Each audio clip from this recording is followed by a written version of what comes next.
नमस्कार, मी अशोक मुरुमकर. काय सांगता न्यूज पोर्टल मध्ये आपलं स्वागत. सध्या विधानसभा निवडणुकीच्या प्रचाराने वेग घेतलेला आहे. करमाळा विधानसभा मतदारसंघामध्ये करमाळा शहरात महाविकास आघाडी व महायुतीच्या आतापर्यंत 2 सभा झालेल्या आहेत. या दोन्हीही जाहीर सभा होत्या. पहिली सभा जी झाली ती महाविकास आघाडीचे उमेदवार माजी आमदार नारायण पाटील यांच्या जाहीर पाठिंब्याची सभा झाली होती. माजी आमदार जयवंतरावजी जगताप यांनी त्यांना पाठिंबा दिला. त्यांची महात्मा गांधी विद्यालय येथे जाहीर सभा झाली होती. त्यानंतर आज जी सभा झाली ती महायुतीची सभा झाली. महायुतीचे उमेदवार दिग्विजय बागल यांच्या प्रचारार्थ यशवंतराव चव्हाण महाविद्यालयाच्या प्रांगणात सभा झाली. त्या 2 सभा झाल्या आणि त्या सभांनंतर करमाळा विधानसभा मतदारसंघात एक नवी चर्चा सुरू झालेली आहे. या दोन्ही सभांमध्ये नेमकी गर्दी कोणाला जास्त होती. या गर्दीच्या निमित्ताने आज आपण एक चर्चा करणार आहोत.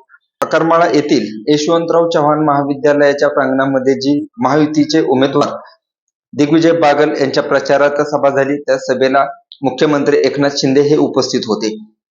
महाविकास आघाडीचे उमेदवार माजी आमदार नारायण पाटील यांच्या जाहीर पाठिंब्याच्या निमित्ताने माजी आमदार जयवंतरावजी जगताप यांनी जो जाहीर पाठिंबा दिला, त्यांच्या जाहीर पाठिंब्याच्या निमित्ताने जी सभा झाली ती महात्मा गांधी विद्यालयाच्या प्रांगणात सभा झाली. आपण पहिल्यांदा महाविकास आघाडीचे माजी आमदार नारायण पाटील यांच्या सभेच्या निमित्ताने चर्चा करूयात. माजी आमदार नारायण पाटील यांची जी सभा झाली त्यांना माजी आमदार जयवंतरावजी जगताप यांनी पाठिंबा दिलेला होता. त्या पाठिंब्याच्या निमित्ताने खासदार धैर्यशील मोहिते पाटील व कर्जत जामखेडचे आमदार रोहित पवार हे उपस्थित होते. रोहित पवार आणि खासदार धैर्यशील मोहिते पाटील यांची उपस्थिती झालेली आहे. हे सभेला जो महात्मा गांधी विद्यालयाच्या समोरचा जो मोकळं मैदान आहे त्या मैदानात ही सभा झाली होती. पुढे मंडप टाकण्यात आलेला होता. यामध्ये खुर्च्या नव्हत्या. सभा ऐकण्यासाठी जे लोक आलेले होते ते खाली चटया टाकून मांडी घालून बसलेले होते. पुढचं जे गेट आहे तिथपर्यंत ही गर्दी होती. आजूबाजूला देखील गर्दी होती. त्यामुळे ह्या मैदानाची कॅपॅसिटी आणि तेथील जे उपस्थित लोक होते यामध्ये भाऊंना ऐकण्यासाठी अनेक लोक आलेले होते. पूर्ण हे देखील मैदान पूर्ण भरलेलं होतं. त्यानंतर आज जी महायुतीची जी सभा झाली दिग्विजय बागल यांच्या प्रचारार्थ मुख्यमंत्री एकनाथ शिंदे यांच्या प्रमुख उपस्थितीत ही जी सभा झाली, ही सभा यशवंतराव चव्हाण महाविद्यालयाच्या मैदानात सभा झाली. यशवंतराव चव्हाण महाविद्यालयाचे मैदान म्हटलं की सर्वांना जो आठवतो तो समोरील मैदान म्हणजे यशवंतराव चव्हाण महाविद्यालयाच्या समोर एक रस्ता आहे, कोर्टाकडे जाणारा रस्ता, आणि त्याच्या समोर हेलिपॅडच्या बाजूला जे मैदान आहे ते मैदान. नेहमी या ठिकाणी मैदान सभा होतात. मात्र आज जी सभा झाली ती यशवंतराव चव्हाण महाविद्यालयाच्या मागील बाजूस म्हणजे आता जो हॉल आहे यशवंतराव चव्हाण महाविद्यालयाचं जे पाठीमागच्या बाजूला वसतिगृह आहे त्या वसतिगृहाच्या आणि यशवंतरावच्या मध्ये जे मध्ये मोकळं मैदान आहे त्या मैदानात ही सभा झाली. माग जो मंच आहे यशवंतराव चव्हाण महाविद्यालयाचा त्या मंचावरच मुख्यमंत्री एकनाथ शिंदे असतील किंवा यांचं व्यासपीठ प्रमुख पाहुण्यांचा बसण्याची व्यवस्था त्या ठिकाणी व्यासपीठ म्हणून केलेली होती. त्या ठिकाणी ही सभा झाली. या पूर्ण मैदानात खुर्च्या टाकण्यात आलेल्या होत्या. सुरुवातीला मुख्यमंत्री एकनाथ शिंदे ज्यावेळेस आले त्यानंतर हे मैदान भरलेलं होतं. पूर्ण खुर्च्या भरलेल्या होत्या. मात्र सुरुवातीला या मैदानात रिकाम्या खुर्च्या होत्या. त्यावरून अनेकांना अंदाज बांधता येत नव्हता. उपस्थितांच्या म्हणजे आयोजकांना देखील धसका बसलेला होता की ही गर्दी भरायची कशी, का तर मुख्यमंत्री एकनाथ शिंदे या प्रचार सभेच्या निमित्ताने येतात आणि पुढे जर खुर्च्या जर राहिल्या तर नामुष्की पत्करावी लागली असती. मात्र मुख्यमंत्री एकनाथ शिंदे ज्या वेळेस मंचावर आले त्याच वेळेस समोरील जो मोठं मैदान आहे हेलिपॅडच्या बाजूला तेथे थांबलेले सर्व लोक मैदानात म्हणजे पाठीमागे जिथे सभा आहे त्या मंडपात आले. लोंढाची लोंढा असा सभेच्या ठिकाणी येत होता आणि ते मैदान पूर्ण भरलं.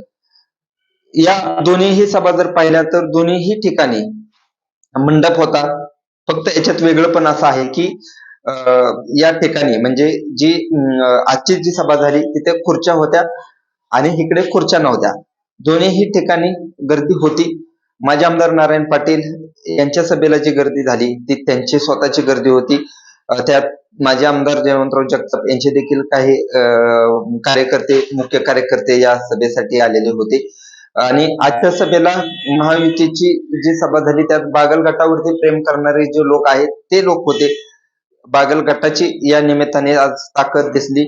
या दोन्हीही सभांच्या ठिकाणची जर गर्दीचा विचार केला तर काय पत्रकारांचं म्हणणं असं आहे की त्या पत्रकारांमध्ये जेव्हा चर्चा झाली तर त्यावेळेस दोघांनाही समसमान असा अंदाज बांधण्यात आला.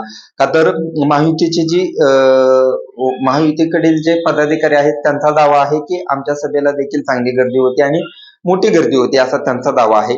महाविकास आघाडीचे जे उमेदवार आहेत त्यांचे देखील पदाधिकारी दावा करतात की आमच्या सभेला जास्त गर्दी होती. स्थानिक पत्रकारांचं म्हणणं असं आहे की या दोन्हीही ग्राउंडचा जर विचार केला तर महात्मा गांधी विद्यालयाच्या परिसरात खाली बसणारी लोक होती.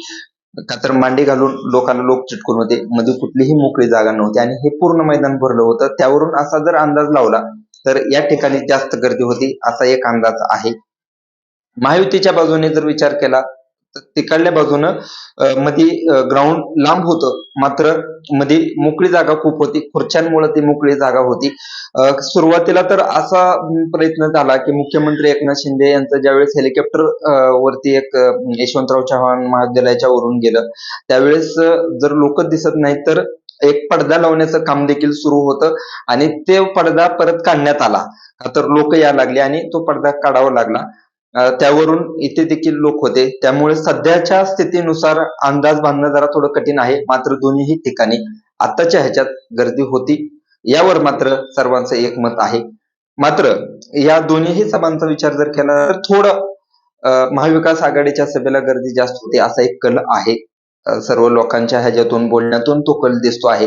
मात्र तुम्ही जर ह्या दोन्ही सभांना पाहिलं असेल तर नेमकं तुमचा काय अंदाज आहे? कोणत्या सभेला जास्त गर्दी होती? तुम्हाला काय वाटतं हे आम्हाला कळवा. या दोन्हीही गर्दीचं रूपांतर कोणाच्या बाजूने मतात होणार हा देखील महत्वाचा मुद्दा आहे. धन्यवाद.